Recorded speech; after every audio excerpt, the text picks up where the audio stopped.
Banana and Bears Rugby Pod. Yeah, we have 17-hour podcast coming up because I think we have a lot to talk about in relation to the weekend. Anna's refused is fighting the system over in France at the minute. She's having her own kind of Waterloo with having to wash her hair 94 times in a day, and she refuses to. I'll wash my hair tonight. Not doing it. I refuse. Other than that, are you okay? How are you doing? Are you good? Yeah. Grant. Yeah, Grant. Getting there. Good old weekend now in Bordeaux. And back to kind of real life. Still getting things moving here in La Rochelle, but all good. Had a great weekend. And yeah, it's my birthday week. Is it what day is your birthday? Because this will come out tomorrow, Tuesday. Oh, right. My birthday's on Wednesday. Class. So you are September the 13th. I'm September 21st. Right. Are you? So we were considered around Christmas time, if you know what I mean. Right. A festive blunder. Cider babies. Mulled wine babies. How was your week since I saw you last anyway? You okay? You back training? You seem what's happening? Yeah, training away, started a job. Did you? I did. I'm working in a crêperie. So like I'm a qualified teacher. I just don't want to be teaching. I need the energy for teaching, for coaching. That's what I want. And I wanted a job in service, like in hospitality, to improve my French. So I'm working in a crêperie, which is cool. I love I'm learning it. about crepes. Now, I didn't know that. So crepes are a Brittany thing. So from the northwest of France. And so is cider. So when you go to eat crepes, you like drink cider with the crepes. I never knew that. Is that right? And is there a specific time of the year, or is it okay to drink it all year round? All year round, yeah. Like there was like these specific cups on the table, and I thought they were just kind of, I wasn't really sure they were for like the water or something, nice like mugs. And she was like, well, that's for the cider. And I was like, what a weird way for her to like, do you have to order cider? Or like, what do you mean? Yeah, super like, specific. The cider. Yeah, exactly. And she was like, oh, like when you eat crepes, you drink cider. Oh no, I'm way more into crepes now. Immediately. You'll have to come and visit. Just purely based on not actually hanging out with Anna or anything, but just to eat crepes. I would go. Nothing rugby related, nothing Anna related. Just sit there. No, just for the crepes. So do you use the little? Do you have to use a little like something you'd use for plastering a dwarf's house? Do you know, on a little? I've seen them in the English market in Cork. They don't just blob it on like a pancake onto the hot plate. They have a little nearly like a timber squeegee for squeegeing it around into a circle. Oh yeah, I'd say so, because they're the plates they have now. I'm working like in the restaurant. I'm in the bar and I'm chatting to the customers, so I'm not in the kitchen. So you're the cider woman. Yeah. Class. Yes, yeah. Demi brut. So it's cider on tap, and you serve it in a jug. So then I order like half pint of cider, or a pint, or a quarter. Just nipping in for like, because the twain would meet in Ireland, because one is for children and the other is crepes. No, but you know what I mean? Like crepes are supposed to be like a fun walking around the street thing. Like here, we could absolutely do that here. It's true, actually. You wouldn't sit down and have a crepe in Ireland, because you'd have it at a festival or walking around. Yeah, that's true. But no, I was delighted to learn that. So I'm learning a lot of like about the drinks as well, because that's kind of my role for now while I'm like learning the trade. So a lot of drinks from Brittany. So it's a lot of French people coming to sit down. Like obviously a lot of tourists, but there's tourists everywhere. Yeah. But like a lot of French people who must be from Brittany, or they just like crepes, and they just like, because they get savory ones as well. Like you get a savory crepe for like the formule is the like set menu, and you get a savory crepe with what's in a savory crepe now? Like gravy, ham and cheese, and an egg on top. It's Stop. actually it's actually a galette. It's not a crepe. Galette is like the savory crepe, and then they get a chocolate one for dessert, and they'll have cider with it. That's like the standard. What Well, like most people come in, sit down and get, and then a tiny little coffee afterwards. so is a creperie, being that it's a Brittany thing, is it a bit of a novelty? Like, is it almost like a bit of a tourist trip for the locals too, going in there because they're like, Yeah, this is gas. It's like seeing coddle could or something being be. served in Cork from Dublin. You Yeah, know what I yeah, mean? yeah. Yes, could be now. I'm actually not sure. But there'd be a lot of creperies all over France anyway, so it can't be that weird. Do you know? Mm. Well, I Yeah. didn't expect to learn anything about crepes. I love a good crepe. I know, yeah. Oh, Yeah. Jesus. And your conversational French to the point that you'll be able to do the Rog and stick swear words in. Yes. Yeah. No, I haven't tried that yet. But I did there were some Irish I was gonna say Irish fans, Irish customers there today that I was chatting away to, and a good few Irish in. There was a Leinster fella there. So Big I Dermot. just no, what happened was I was cleaning, I don't know, I was just doing something down the back. And I heard some fella being like, Leinster, Leinster, shouting out Oh, Leinster. And I was like, oh, Jesus. what the fuck's going on? I was like, who let this bollocks in? And I asked, Immediately aggressive in the creperie. I love it. Like, just, I was like, all right, hey, out you go. you, no Leinster crowd allowed in here. Well, I asked the fella he was chatting to then, I was like, what happened there? And your man had said, allez les verts. And the guy working in the restaurant was like, allez les bleus. And he was like, oh yes, allez les bleus, Leinster, Leinster. So I was like, some Really? bollocks. Anyway. A Leinster fella shouting and roaring in La Rochelle.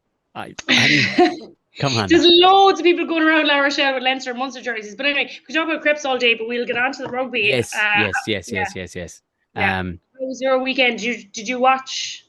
I didn't see all the games now. I'm still like, you'll have to fill me in on a few bits. I saw more rugby this weekend than I've seen in a long time, and it felt very Really? good, Anna. It felt naughty. I was going, because I'd no gig Friday night, so that was class. I think I'd purposely done it because I've had the calendar locked into the phone in a long time, so I was like, I ain't fucking going no place for this.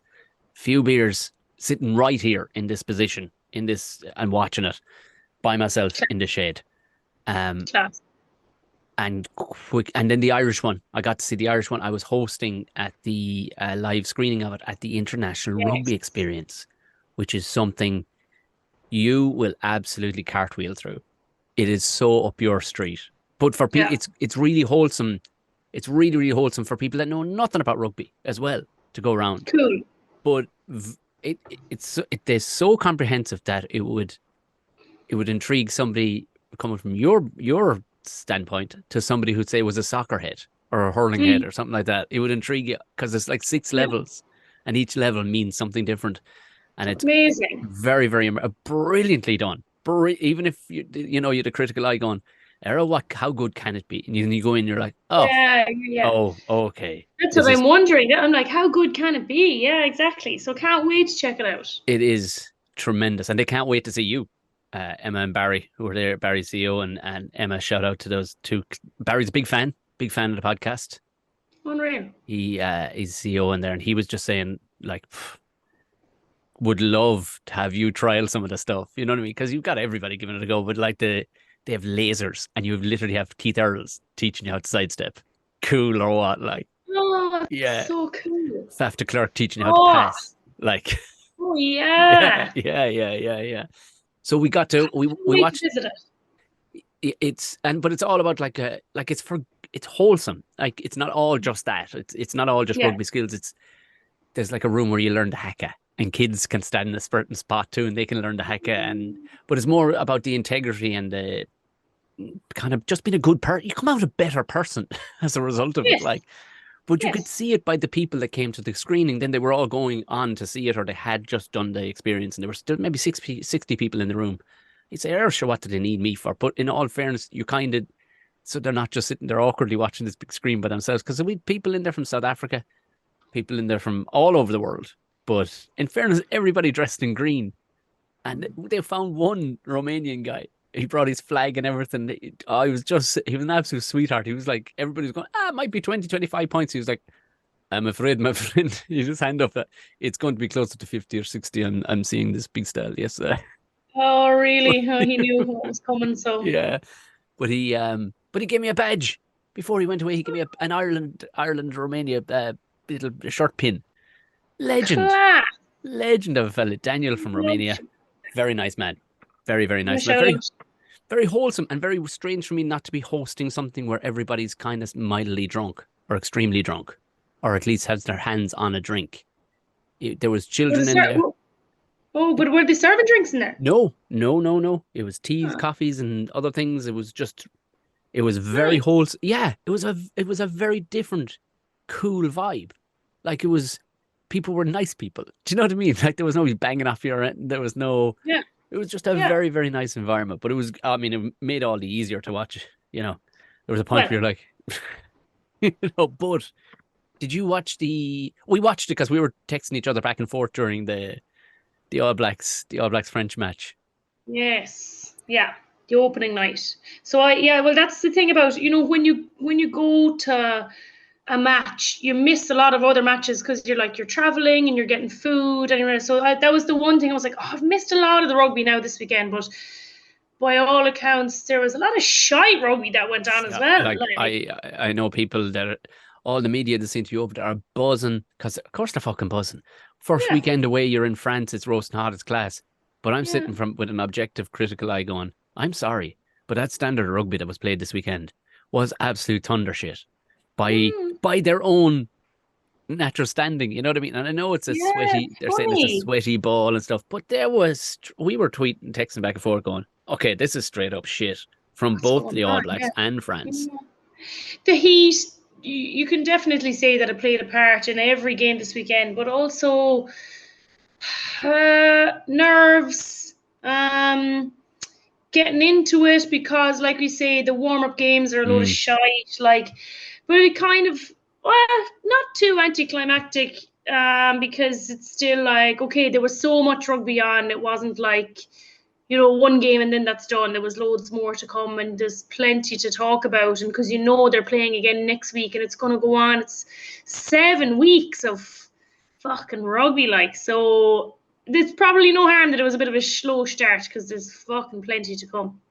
That's exactly what I was thinking. There has to be an element of, well, maybe not with France and New Zealand, but you're still finding your fucking feet a small bit, and it's a very strange environment to be in, out of your comfort zone, big style. Yeah, but what's just what's just so crazy and kind of getting to me a small bit now, all the speculation for the whole year. And now we've arrived at it, and we still actually have no idea how good Ireland are because we just played fucking Romania. Yeah. Sorry, no disrespect to Romania. Hey, but I have it on good authority that Daniel was. Oh, it's okay. What shit? Daniel wouldn't mind me saying that, would he? But, and then Tonga and the warm-up games, a lot of shite. We still don't know. Are they acting up at the line-out? We still have no idea how good Ireland are. I know. It's driving me insane. Yeah, but you know what? It's kind of like Santi's coming. I hope Santi's coming. Yes. And yes.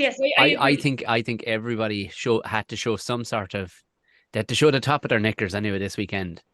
But we have the overcoat on, we have the cardigan on over the overcoat, we have a big woolly hat on, and we're hiding inside the hot press. There is nothing on display from Ireland at the minute, which Mac Hansen didn't have much on display either. Right enough. Dehydration can be a terrible thing. It's a funny tweet. Come here, sorry now. Those jocks he was wearing were terrible. Get some budgie smugglers, man. I literally tagged budgie smugglers and I was like, get him a pair of budgie smugglers. Those pants are terrible. What Euro shop did he get those jocks in? You're playing for Ireland. They have white shorts, so I suppose he wanted, something to blend in, or They were dreadful. They were dreadful grey old. They were jocks though, jocks. You're going, You know where jocks playing rugby, like, because We've had this conversation about budgie smuggler before and how comfortable they must be for the men because they're like speedos, they kind of hold you in place. So I thought he'd be wearing budgie smugglers for sure. Like I was shocked when I if saw. ever, grey kind of pants. Yeah. You know what? No. You know what? Like, that is a perfect. He probably did that knowing budgie smugglers are just gonna just kill themselves to get, because he's such a character. And that, Yeah. but he could quit rugby almost now and be set up for life with just characters showing up as a character. Like, Not yet. not yet. No, not yet. He isn't there long enough. But I just love. He's damn near fully togged off, and he looks like a normal bloke. Like, he's not shredded. Do you know what? What's scary is that he's still such a ludicrous athlete with such capabilities, yet he's not shredded like a Duan van der Merwe or something. You know what I mean? No, I love it. And a lot of people were commenting on that, actually saying like, "Oh, it's just nice to see a kind of a normal shaped player."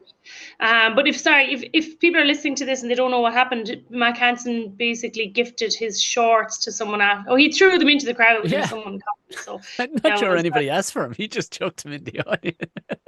Yeah, exactly. That's so true as well. He's just winding people up. And then Andy Farrell was down taking pictures of him, like laughing at him, like how funny. Anyway, the actual game itself. Now, for fuck's sake, the stadiums were very badly organized, like the drinks. I went down after the first scrum. Sorry. Yes. To clarify, Anna was in Bordeaux. She went to the match. So experience from the fan zone, which was like 100 kilometers away or something, ludicrous. The fan zone was kind of closer to the town, and people, everyone got like searched going in, and then there was huge queues for drinks that people started to queue to get out. And there was queues to get in and queues to get out and queues for drinks. And like people were very disappointed with the fan zone. People were just telling me this on the tram the next day. It was disappointing to hear. Like, and then come the feckin', the match day. Now these stadiums like are usually soccer stadiums, so they don't sell alcohol usually. Fine. I actually don't think that's much of an excuse, to be honest. No. Now, when I was at the Women's World Cup in 2014. We're at the semi-final. Yeah, both semi-finals are on the same day, Ireland and England and Canada and France, I think, actually. And the stadium ran out of beer. And I just was so disappointed. And I was raging because I thought it was kind of a disrespect to women's rugby. Like, I thought that they had underestimated how many people would be here and how many people would be like, drinking beer, and how many adults would be here to drink beer and watch rugby, and I was always so pissed off about that. Same shite at the weekend, like the World Cup, the Men's World Cup. I queued for about half an hour, bought pints for the lads next to me as well, because they were like, we'll go down later. I was like, you're not going down, like I'll bring you some pints. So I was like, lads, these are for you. And I got 2 bottles of water and I downed them on the spot because it was so hot. But to be fair, I didn't bring water in with me, but they were making fans pour out their water at the gate. Well, like a fucking airport. Queue for half an hour to buy bottles of water. And if you queued in the second half, they ran out of water and beer and drinks. Like, I missed almost the entire first half. Like, you can watch in the screens, but like, for fuck's sake, I didn't pay that much money to go watch it on a screen. Horrendously organized. So I would say if people are going, like, get your drinks in beforehand and just kind of, just don't drink for the game, which actually might save you in the long run, because it's a long old evening after that as well. So, Jesus, I was feeling for the Welsh fans yesterday then, or on Sunday, because I was obviously hanging around Bordeaux on the Sunday. Load of Welsh fans around.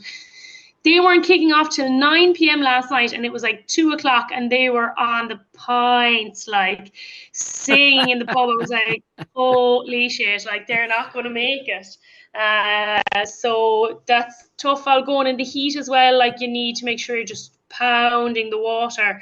But logistically, fucking farce, like, which was really disappointing. I'd say the Stade de France might have been better because I haven't had problems like that in the Stade de France before, I think. But yeah, very bad. Yeah, so I know a kid. He's going to. I say kid. He's 23 or whatever, but he's going to the Scotland match, and he was asking me today.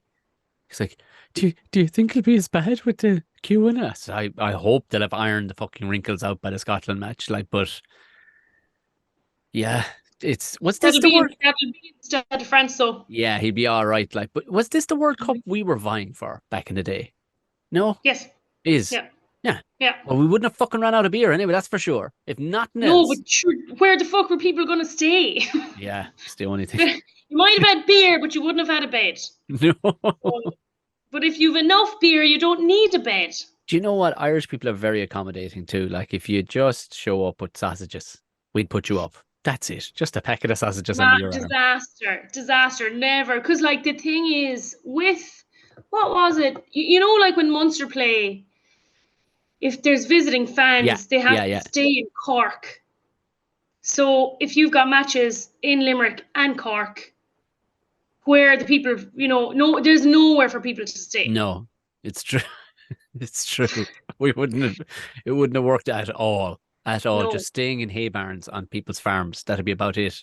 Which would be unbelievable, but I just don't think you could bank on that. No. There's no way we'd have a heat wave either. Not a hope. It would have been perishing and piss and rain during our work. Yeah, for sure. So we'll round up on the Ireland match. There wasn't a lot to speak about. I mean, they gave the man of the match to. I know you're identifying as Bundy Aki this evening, which is fair enough. In all fairness, yes. Like he is in the shape of his life. My word, loving that for him. Well done, Bundy. He's got a point to prove some which way. It doesn't like the bite. Like there was a bite to him too. I loved it. It was just He was like, I'll be the biggest, like, because he's got to be looking at everybody talking up these absolute. These bulldozers that everybody's getting now for their centres who's smashing up like two Pilato, like, for Scotland. And obviously of all the island boys, he has to be looking at that going, excuse me, I'm the starting number 12 on the number 1 team in the fucking world. Hello. Yeah. That's a load of biz. And with his kind of, his status as a starting player dwindled a lot in the last, few years. Or he was maybe not a lot, but give and take, he was starting to be, pushed out or not playing so well. So, when as you start to get older, you might just kind of start to accept it. So fucking fair play to him just to be like, all right, he's either like, I'm going to give this everything and just see, or else he knows like I'm way better than what I'm playing. I know it can be better still, and he's just pushed himself to be better. Yeah, he was brilliant. Everyone was loving him.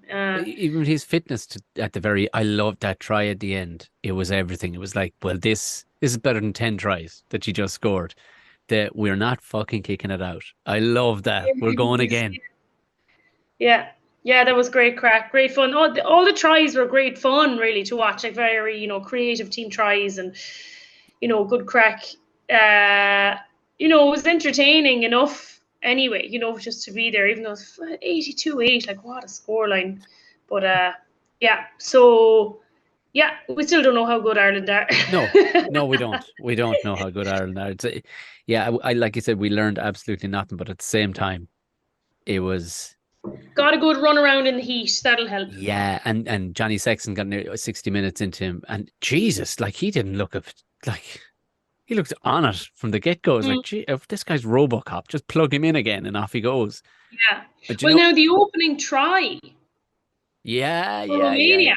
Yeah. Was interesting enough. Like, it literally, all the Irish fans were like, fair play and kind of, celebrated the moment, like, for Romania, because I think it was a bit like, oh.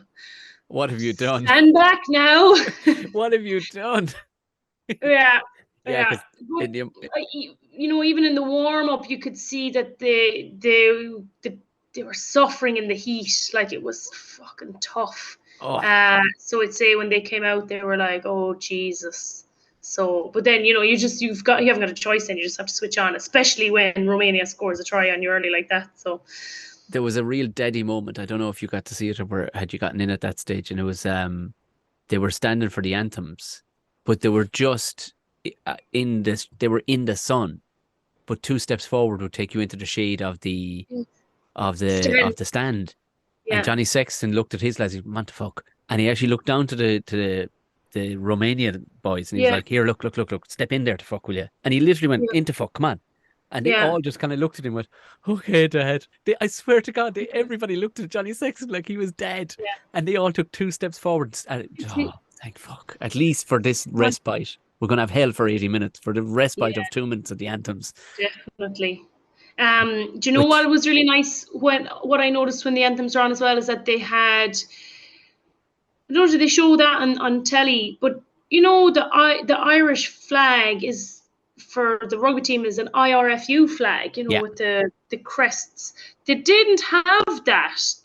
I don't know, was it a decision or just a mistake that they didn't have the flag, but they had an Irish Republic flag and Northern Irish flag, and I was like, I've never really seen that. I thought it was really cool. Yeah, it does. Yeah, I like the idea of that. I didn't cop it. Before you actually say I didn't send it because I was having a good old time. To be fair, from what listen to players talking and bigging up the amazing atmosphere that was there, it doesn't. Whoever is the director of I won't say just photography, whoever's director of TV there, it ain't coming across. It's coming across diabolical. The atmosphere is not, say, like when you watch it through RTE or even Virgin themselves or Sky Sports, you know what I mean? You really sense the crowd. Yes. No, it's not coming across, because I watch so much rugby and have watched so much rugby. I know the difference. You're going, hold on, because to me it was like a bit muted. It was like, oh right, because they seem, again, this is fuckers gilding the lily, right? And we'll get on to what we were both giving out about, and I think half the internet was giving out about. Sometimes things are well enough to be left alone. Like there's a bollocks that is going to get turned upside down if he runs in at the wrong time. He's going in there with a 6K camera or something. It's ludicrous standard immediately after a try is scored. And he's running in between. Yes, I saw that. Super HD. Like it's on I don't know, is there more than 4K right now, but he is on a super fucking HD. He's got it on his hip. He's running like it's butterflies in fucking the Amazon. He's that they'll all just part around me. These mammoth humans are running back panting, and this gowl is running between him with a camera shoved, and every one of them look really angry at him. Like you're like, what? Stay the fuck out of the way, man. Who hired you? Yeah, I noticed that. Right. I was like, that's a bit risky. I was like, has this guy covered rugby before, or is he? I'm going to be innovative and like bring something new to the game. Yeah. That's exactly your guild and the just stay back out of the way, get a camera with a long lens and be able to zoom in as per you need it. And then, of course, like I said, whoever's directing it clearly did smoking fags in the background, clearly has never been to another TV place where they're doing it in the UK or doing it in Ireland or whatever to see how it's done, because there is the atmosphere is not coming across on the footage. It's really not. Yeah, that's such a shame. And then on top of that, then we're going to have to say it. The children's choir. For fuck's sake. I like children. I like choirs. I like songs. I like them. I think what they were going for is like, okay, so we all know one of the highlights of the Six Nations is when the music goes off and whatever anthem it is, usually the Scottish one, but don't they do the same with the Marseillaise and stuff? Yeah. Goes a cappella. Yeah. So I think that's what they were going for. Why do we do all the anthems a cappella? And why don't we use children's voices? So. And then they're singing, like there's another one singing a bar, like a beat or two behind it. And you can see that, like, the players are not the best singers at the best of times, but they're confused. The audience is confused. Everybody watching on telly is confused. The only people who seem to be clued in. And then the camera comes in front of you, and the camera's a microphone. It's like picking up what you're singing, and it's so hard. I thought I was going to get dropped from Ireland one day because I couldn't hold myself together. And I like started to giggle because it was so funny because the anthem sounded so far away, so you could just hear everyone like Ireland, and the camera was coming, and myself and Nicole Crone started giggling. It was so bad. Like I'd never want to show disrespect to the anthem, but there was just so much pressure. I thought I was gonna get dropped from Ireland and never play again. I loved it. Imagine that based purely on your carry on at the anthems, like not being able to. But yeah, I've huge respect for the anthem. So I kind of like, I always admire people doing things like differently and showing initiative and like trying stuff. But this has failed. I'm so sorry to say. Yeah, and it's hard to tell kids that they're cut too. Like I think I think they'll learn from it. It's as well. But it was a recording at the Irish game. I didn't see any children. Was it? Was it a recording? I didn't see any children because there was children on the pitch for France versus New Zealand the night before. There's no children on the pitch, and I was like looking around for them. I was like, "Are they here? Is this pre-recorded?" It was after a few pints myself now, so maybe I missed them. But answers on a postcard, please, listeners, because I was kind of acting around with because I was giving out prizes and stuff like that, and I was putting the microphone back because I kind of missed a bit of it myself. So yeah, geez, I don't like the Scotland. Like you can't fuck with Flower Scotland, and they did. That's all I'm saying. You can't. Whatever about ours, it's relatively new, but you can't. Like, look how it's done. But it's always worked. Just have one woman singing the thing really well, and we'll all follow her because that's what we know to do. And for fuck's sake. After that, the internet just blew up going, kids have ruined this World Cup for me. I feel so sorry for the kids, even though the kids don't give a fuck either. Like, sure, come here. Here's the thing. They're singing in Afrikaans 1 minute. Then they're singing...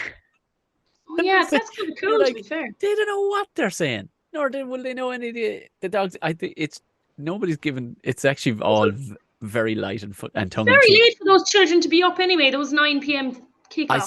Which that's the French. Sure, that's the French. Sure, they're all drinking wine and everything in first class.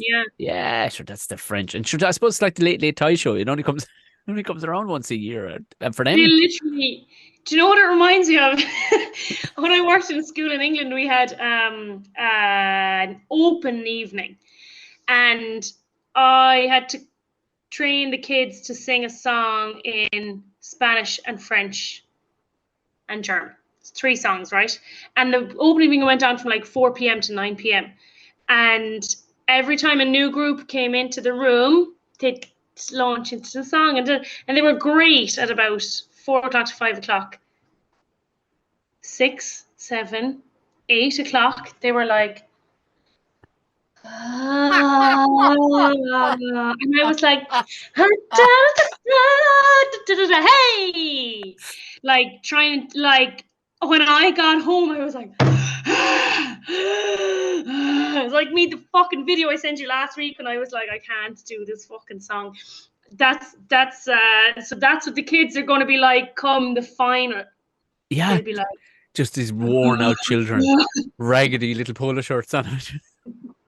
They're like. It's like the kids, for the open night, they're like, no one told us it was going to be this long. As the same kids, like, is the Rugby World Cup still on? Mom, I want to go home. They're all kept yeah. So, dude, tell us how hot, because you were giving me a running commentary, and I was saying you can leave it off when you were recording the song last week. How hot, genuinely, when by the way, people do love the song. It's an absolute triumph. But under the conditions, fucking hell! Like it was it that melting in the flat, and you'd maggots looking over the top of the bin at you and everything. I was singing along. I was sure I could hear French maggots singing. So on the episode last week, obviously it was like wanted to surprise you with the song, and then the logistics. It was like the French trying to sell beer.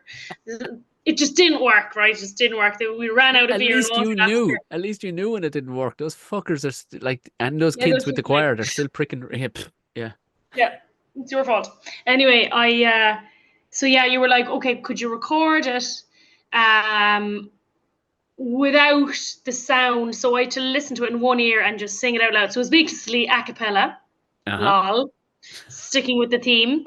And I couldn't get it right. So it's 5 minutes fucking long. Yeah.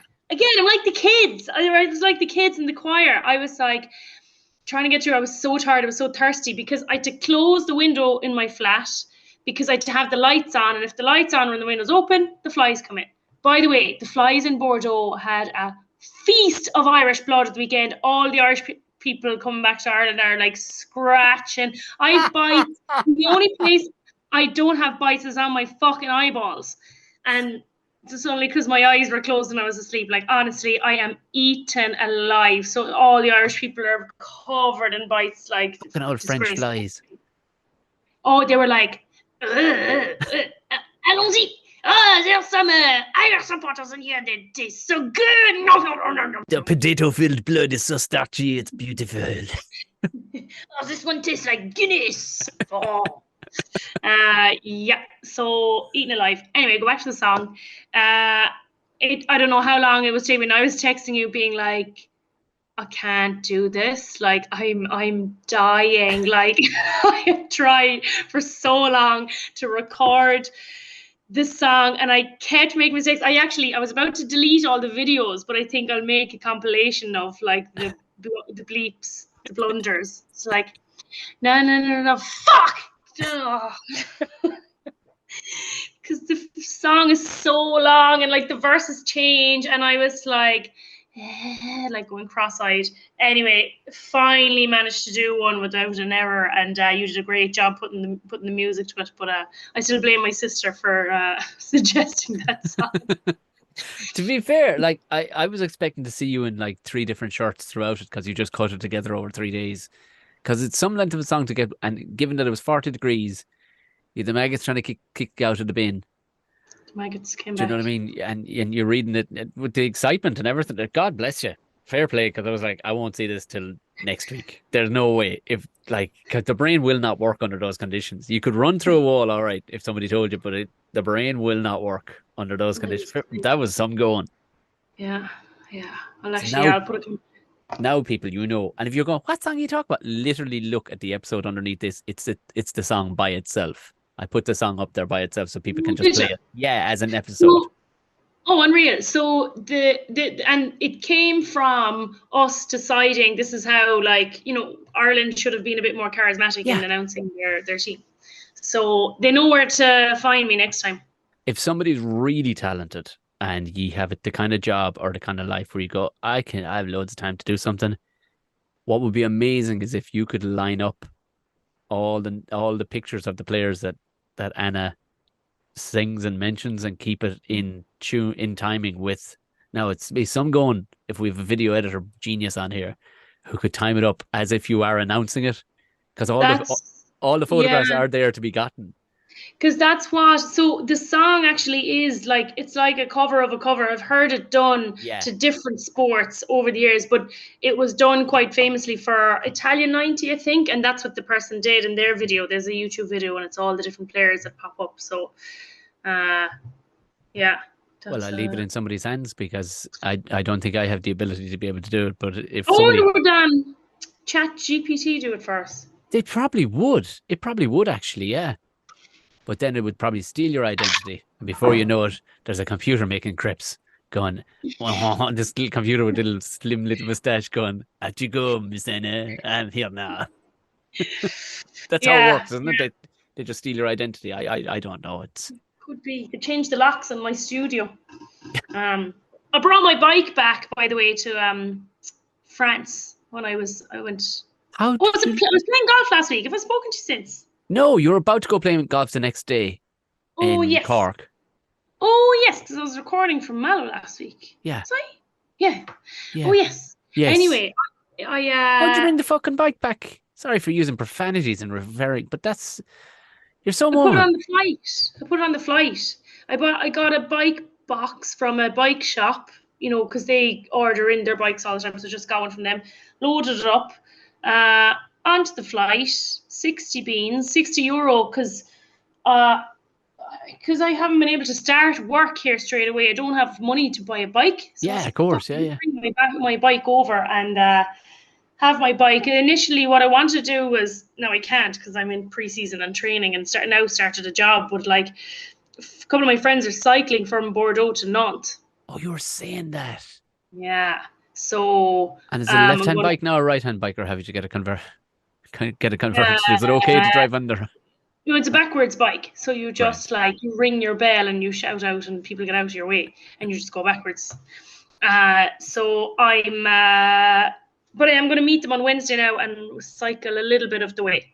So delighted. Can't wait for that. That's cool. That's really cool. So yeah, we learned nothing about Ireland other than the French couldn't run. Literally a piss up in a fucking brewery. God bless them. But cool. Ireland won by 7 million points. The other games of the weekend, obviously, we both watched simultaneously. We watched the opening match. Neither one of us are highly impressed with. But then they're both. It was a fucking old arm wrestle the whole way through, wasn't it? They were both at the Gaeltacht disco and they didn't know how to dance with each other, and it was an awful fucking hames of a thing for a finish. You would have hoped for sparks and everything to fly, but it didn't really. It ended up how it ended up. I was surprised though by New Zealand seeming like they kind of got the wedgie. They kind of got turbo wedgied by the end of it, really, didn't they? They didn't really throw much of a shot, and you're expecting more from somebody like Sevilla. He's like, you give him I've never seen Sam Cane as their captain anyway. I never really bought into him, but Sevilla as captain, you're like, yeah. No menace at all about him. Same thing where now I understand it well as a player, just kind of peaks and troughs, but like it is a bit weird that it's a lot of the same player group that were at such heights. It's like England. Yeah. A strong player group that is now how could it derail so much just because of one manager change in management? How just very, very. I'm not sure I fully understand the huge kind of shift in performance or ability from change in management. Because a lot of the same player group who were literally, some of the best players in the world. Yeah, it must be that big of an effect for somebody to come in. I mean, new guy comes in and Joe Schmidt takes on a bigger role, and I saw some of the kind of strike plays and stuff. You're like, and that's a bit Joe Schmitty from like 4 or 5 years ago, and we got found out. We had to change. Yeah. We had to change tech altogether. Like, there was a moment. I don't know if you or any of our listeners or anyone noticed this, where they had the camera in the dressing room beforehand, and Joe Schmidt is there, and he kind of smiles at some of the players, and it was like this awkward moment of them just like walking straight past him, and he's like, "Oh no!" And I was like, "Ooh." Now I could be reading too much into it, but also might not be. No, I want that kind of stuff. I need that kind of stuff. So it's like, oh god, they don't. So teacher hasn't earned their respect just yet, has he? Yes, and a teacher kind of trying to be your bestie. Yeah. So call me Jai. It's okay, kids. Call me Jai. No, we'll call you Mr. Schmidt. So yeah, listen. I suppose they are going to be, class and French. There was moments of French flair too that did look, like what was his name, Damien Pinot. Like he looked good. Like his hair is sensational. On top of that too, it is. It's hard to argue with that. But I think the South Africa, Scotland. What was did you catch any of that? No, I was on the train. So no, you'll have to tell me about it. Scotland did everything. They looked great in certain points of the game. Like they looked great. And it kind of was like they just didn't know where I think you talked about it before. Like they didn't know where the fucking try line was. They're like, "What? Come on, will you?" Like, and to be fair, South Africa pulled the trigger a handful of times, got over with magic. Do you know what I mean? Absolute fucking magic. Cheslin Colby just looking like he looks, a human embodiment of a cheetah. Like he's just. I saw the kick all right from Manny Lebach. Now, here's the thing. Manny Lebach, right, everybody's pumping his tires. I watched that back from another angle. They're like, can you believe he did a no-look kick? He fucking didn't do a no-look kick. That fella he knows where the camera is so good, right? He had a right good look, launched his foot at it, then looked back at the defense line coming at him. You're like, That's not a no-look kick. You kicked it and then you looked back to where you're running to. Yeah. But everybody was pumping his tires going, he's incredible. He's a genius. And you're like, no, that was the same wanky stuff he pulled against Munster at the start of the URC when he scored a try when he was sticking his fingers up at Peter O'Mahony and then they got their arses handed to him. You're like, that will be the undoing of that boy. That carry on. You don't see anybody else doing that stuff on the South African team. I mean, he's good, but relax now, boy. You haven't done it yet. Like, if you see Faf or see Khaleesi doing that kind of stuff, then you go, all right, fair enough. But they've been there and done that. Manny, keep your powder dry a minute, because somebody's gonna do you in, pulling off moves like that. Like, no, it was a lovely crossfield kick, but I'm sick to fuck of kicks. I've just had one weekend of rugby, and I'm sick. Now I did watch the England match. Anyway, just sorry to follow up. Scotland, they had about 7/10 of what was needed to go toe to toe. I don't know where they're going to find the other 3/10. You need to be shown you can at least score a try or two. You have to, and they didn't ever fucking look like it. How disappointing to not even score a try. That's not firing a shot. I don't care what anybody says. If you can, we'll get onto the England one in a sec. But like Finn, he pulled off some incredible passes again, but then was sloppy and looked like an doing stuff that only a guy who wasn't in great shape does. Like, he could have been yellow carded twice. He almost injured himself into, what's the other new winger? He's an absolute bullet as well. What's his name? He wears Cheslin's fucking hat and as well. God, I can't remember the man's name, but he's an absolute rocket. Finn ran into him, injured himself running into him lazily, but it was a no arms tackle, and again could have been a yellow card, but it was they could not get the ball out to the wings. They were, now to be fair to South Africa, they were offside about 700 times. Like, how the refs weren't pulling up. They were driving way beyond their ruck, which they showed their hand in that one, because New Zealand did that to Ireland before in the first test, and when they talked to the refs about it, they weren't allowed. But they played what was in front of them. They played nasty. But yeah, Scotland, they want to do something special. They ain't sure shit ain't getting past the quarterfinal. If they did, but I can't see them. We know nothing about Ireland, but I can't see them challenging. I can't. At least that was a proper test, It was a proper test, but they don't seem to have the cohesion. That they could not get it out to Van der Merwe, and when they did, it was too late. Do you know what I mean? And even South Africa, I don't know. Yeah. I wasn't jumping out of my seat with oh my god moments. There was I thought it would be a bigger scoreline for South Africa, but obviously they lost Estevez early. Now the player to come on, RG Snyman, looked incredible. Again, was pulling off stuff that nobody on the pitch could do. Those fucking basketball passes. Yeah. He's shovel like this with accuracy too. Like, it's not even an offload. It's just like playing against children. It's just this giant human Gulliver guy. But scrum, actually, Scotland got the upper hand in the scrum a few times, which was nice to see. It was like, oh, that's nice. That's nice for Ireland. Good to see for Ireland. But other than that, I wasn't. I know it's first game out, but there was they played this whole fucking we're nobody respects us because we're fucking South Africa, and you're like, shut up. There seems to be this whole kind of poor us thing. We're like, look, we all saw Invictus, lads. Go fuck yourselves. You are the world champions. Tone it down a small bit. I listened to this speech from like fucking Razzie was about to start crying. We're like, tone it down. You're the world champions. You don't get that anymore. You don't. Yeah. I'm sorry. Yeah. There's huge respect for South Africa. Oh, like huge respect, but tone down the whole poor us kind of thing. Like, you're like, no. Yeah. No. You actually literally have a team of $1 million stars. You have everybody on that team is worth $1 million to any club they go to right now. Relax.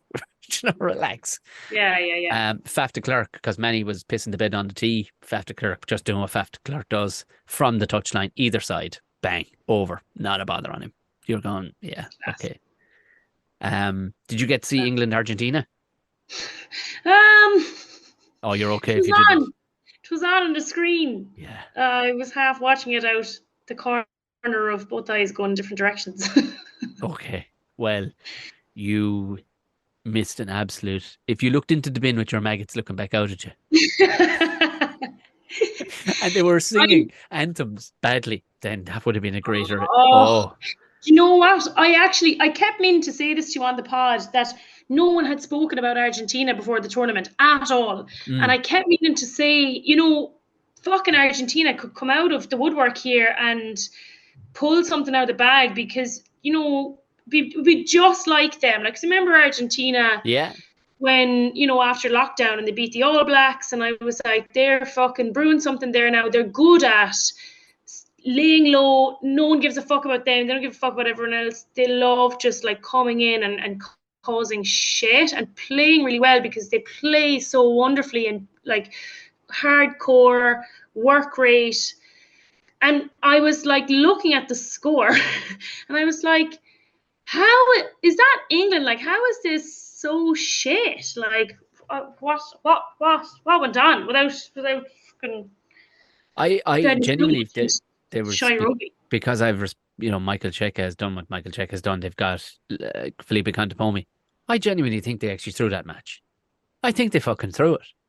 I swear to God, come in second place and let England go out ahead. Because who's left in their fucking group now? Chile and fucking I don't know. They're playing the under-14s from someplace in a match after. Like it's a.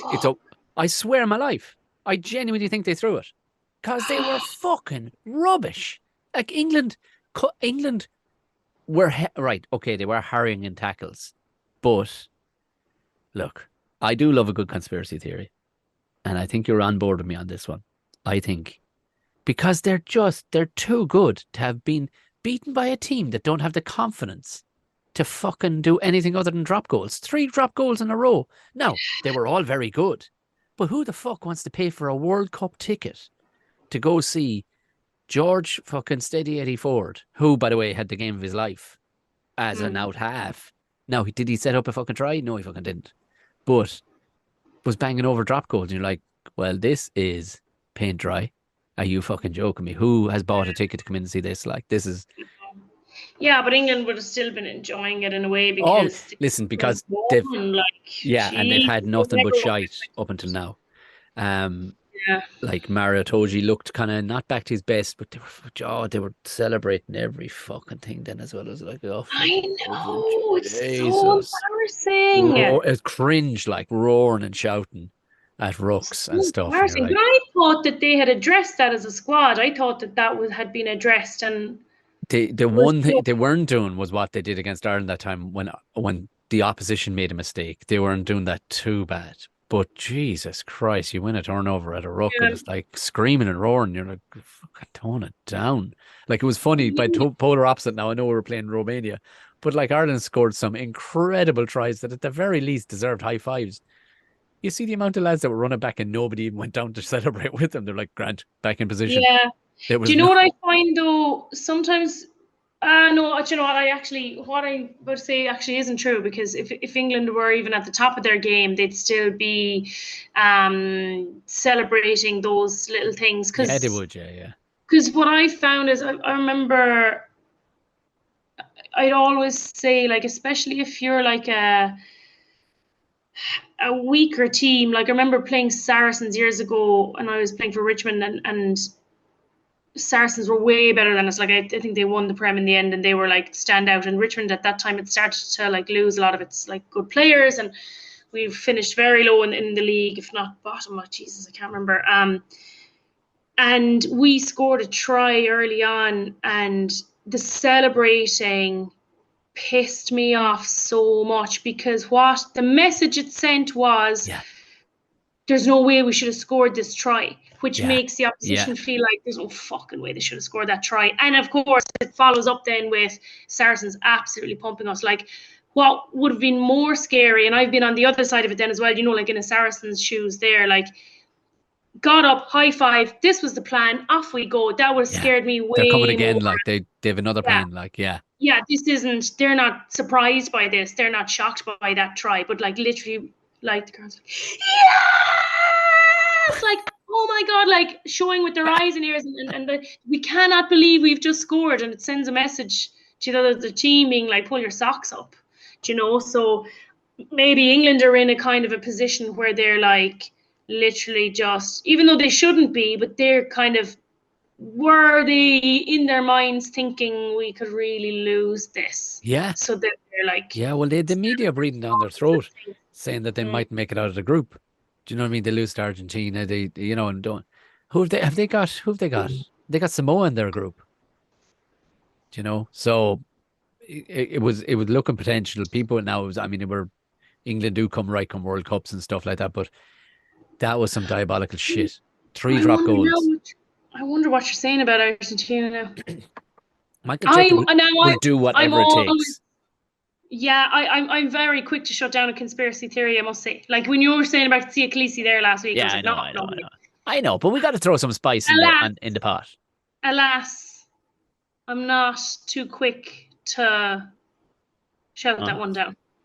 Well, it's just I could not see how they just couldn't seem to fucking dream up a try. And it's the same, you know what I mean? And Argentina, every World Cup, it's like I can understand almost every team not having, having nerves and they're out of their comfort zone and they're in a new place and a new environment and it's the World Cup. But Argentina are damn near like a bunch of fucking mercenaries. This is all they ever do. They're either in France, they're all over the world. And they come together, and when they do, that Latin spirit, they go balls to the wall and come out. Yeah. There was no, I didn't fear him at all. And England didn't fear him for a finish. No, England had no confidence in getting over the line themselves because they were letting your man pop these over and were fucking leaping around like it was. Oh no! Like now again, he had an absolute cracking match as an out half for kicking, but like. To be fair, look as well. Look, when the World Cup comes, all bets are off. Isn't that what we've been saying?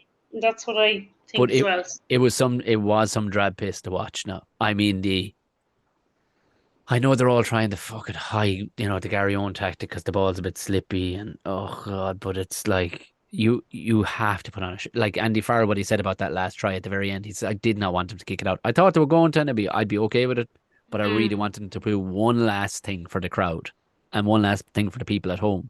We have to make rugby interesting. Do you know what I mean? This fucking like this stick in the mud, blazer wearing fucking no crack.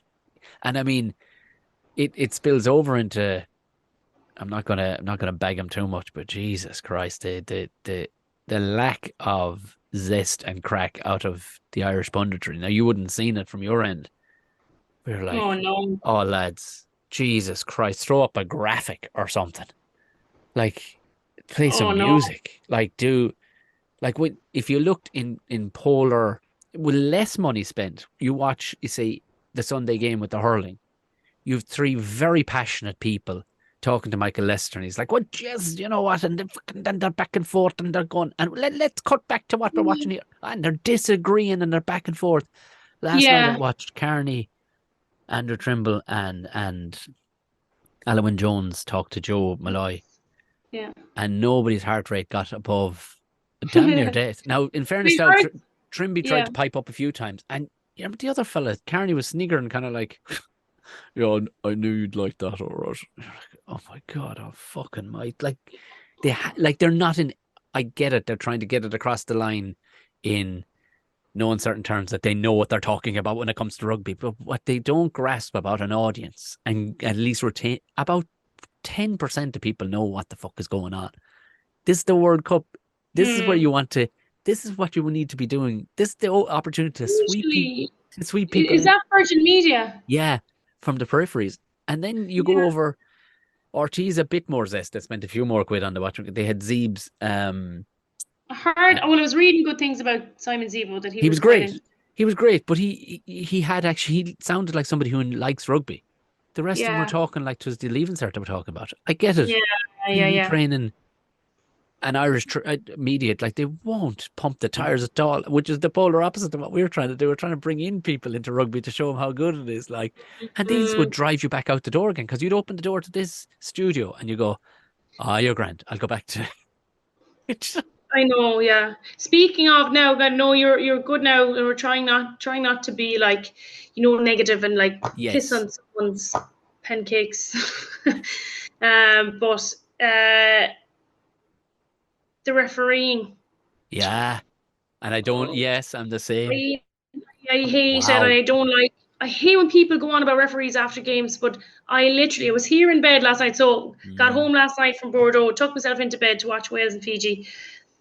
And I literally said, "What the fuck?" Yeah. Out loud, screamed out loud when Fiji got a yellow card. I was like in disbelief at what I had just seen. I was like, no, that's like those, because the warnings weren't like double warnings. They weren't warnings for both.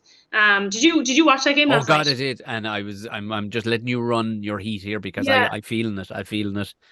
So just in case people didn't see it, like Wales had given away so many penalties, and the ref gave, and like the commentators were like, "Oh, there might be yellow here. Oh, it's just a warning," and Yeah. you can tell that the commentators, they never want to speak down about the refs, or get kind of get people talking badly about the refs, and they do a good job on that, and they try to predict what's happening, and then they're like, "Oh, not yet, there's a warning coming," and then you could hear it, and the commentators were like, "Oh, it's another warning."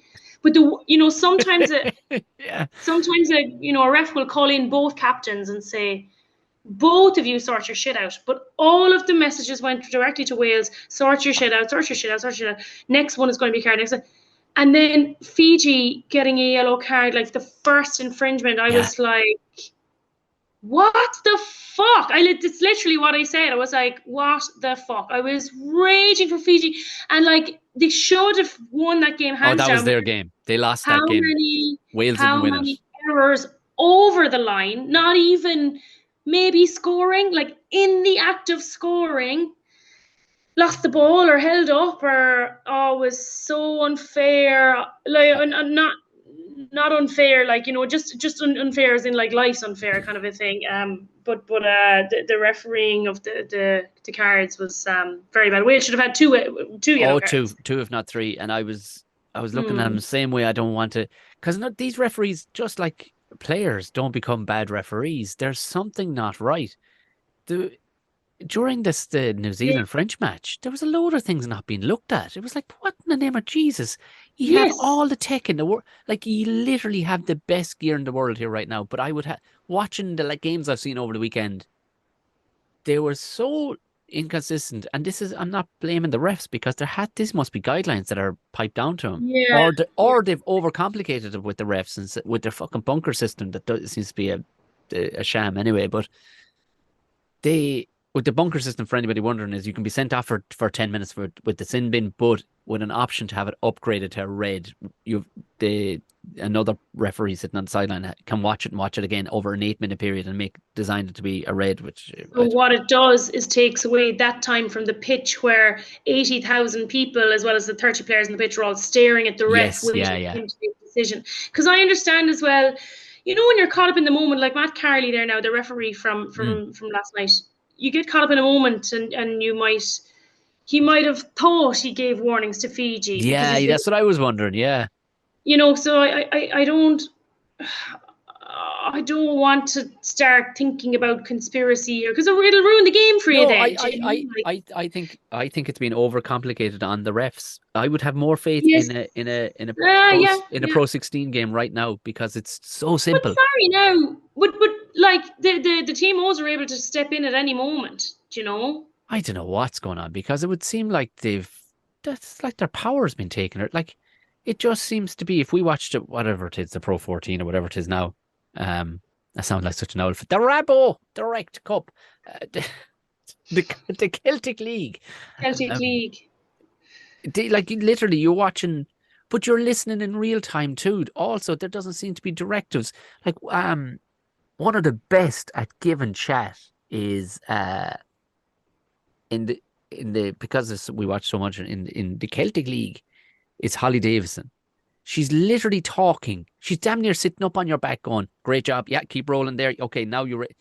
So, and the players love it. They're like, "Nice one, ref," because nothing's left then for the fucking TMO to deal with. And then It's dealt with in the moment. because she's damn near eradicating Carry On, because she's telling you what to be fucking do, how to play rugby in the moment. And I wonder too, are they going, oh no, we're dealing with the big boys now, we can't be telling them that. Is there a fear of the big names? Like, has the big lights, sometimes the big lights on the big night, and Friday night lights, as they call it, or the Madison Square lights, when you walk out, you piss the bed a small bit. Like, will they be better in 3 weeks? Like, 100%. But the problem with that is that we just saw a Tongan player get a 10-week ban. Yeah. Where an English player got his red card rescinded. Like,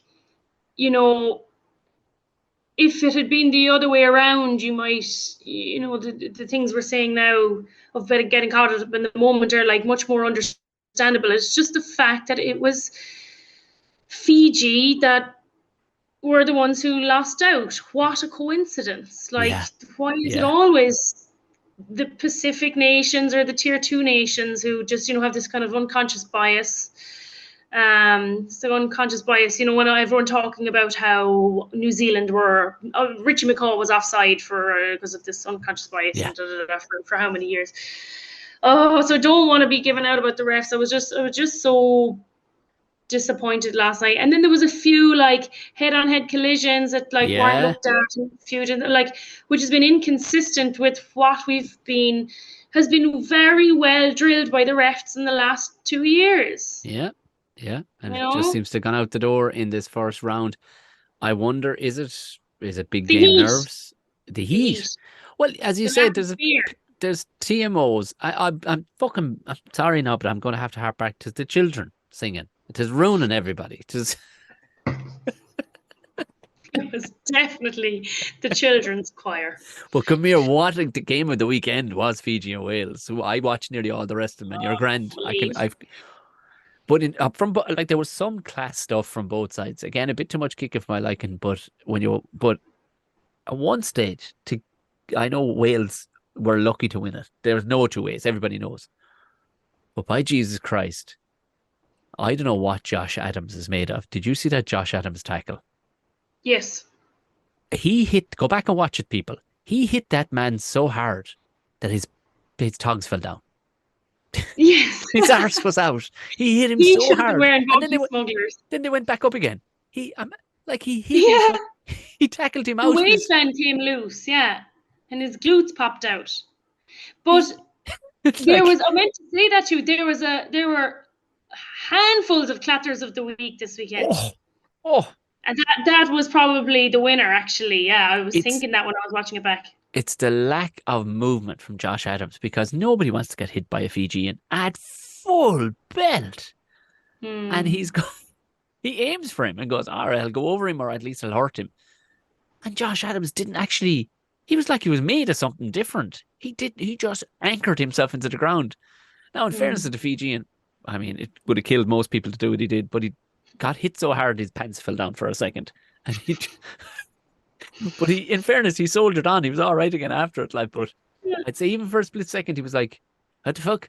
What the fuck is that? Because normally I could run over this lad. But tip of the cap to anybody pulling off big moves, but my clatter of the week was most definitely Josh Adams. Hitting a man so hard his underpants were on show. That's something. Budgie Smuggler actually did get a good shout out this weekend. It was some South African player got a massive wedgie. Did you see that clip? I did. Who was that? Somebody's arse was rightly on. Yeah. Oh, do you know what? It's Stephen Kitchoff. And someone literally pulling up his shorts. That happens a lot in malls, and literally it is going like straight up his crack, and like this is slow-mo. Budgie smugglers are just like, yes. Of course they are zooming in there. Yeah. And better again that it's a lad with a big arse, like a front row or two, like perfect. Absolutely perfect. Yeah. His hamstrings looked great now, to be fair. He looked, and even for, a man his size, you'd expect to be a bit more kind of soft around the edges, but his hamstrings looked great now, I must say. I think any of that sponge around the edges is badly needed on those people. Like if you play in international front row, you need a bit of sponge. It's like a hippo. If you skinned them back, they'd probably look like an unbelievable athlete under elite. Like hippos aren't a bit fat. Do you know that? They're not a bit fat. Yeah. Yeah, they're the fastest animals out there. They kill more humans per year than any other animal. Yeah. They're fair thick. They're violent, like nothing you've ever come across. I actually felt really bad because I made the game driver go make like I really want to see a hippo, so he brought the whole convoy of Hold on, this wasn't in Bordeaux now, was it? what? This wasn't. We're not still in Bordeaux talking about this. No, what game no. driver? This wasn't the weekend. This was last year when I was down in South Africa for the Rugby Tennis Championship. Made all the cars go down for the convoys, like, because I was like, I really want to see a hippo. Like, yeah, I totally get that. We get to a lake, and he's like, "There's the hippos," and like the lake is like flat, and all you see is just like,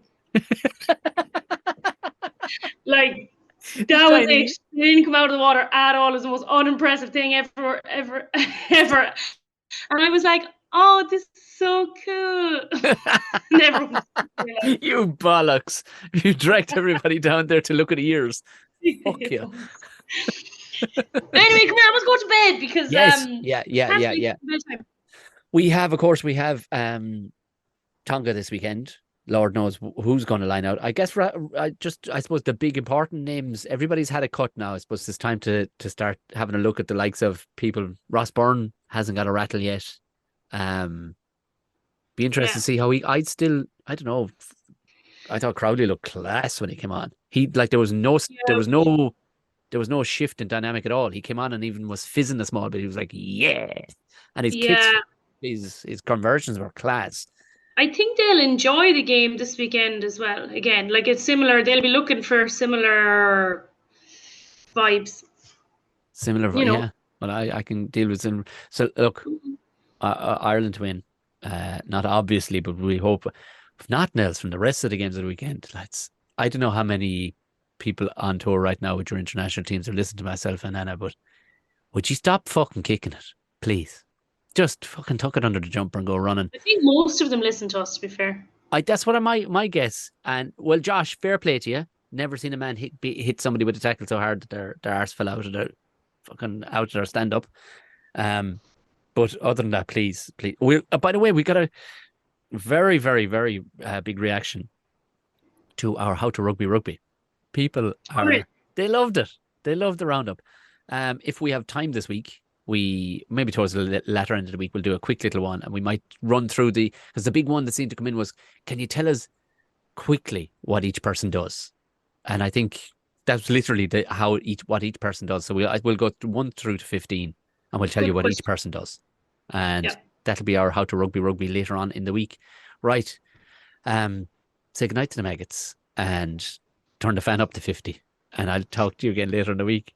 Off with the lights and open the windows. Unreal. Can't wait. All right. Yeehaw. Yeah. Banana and bear.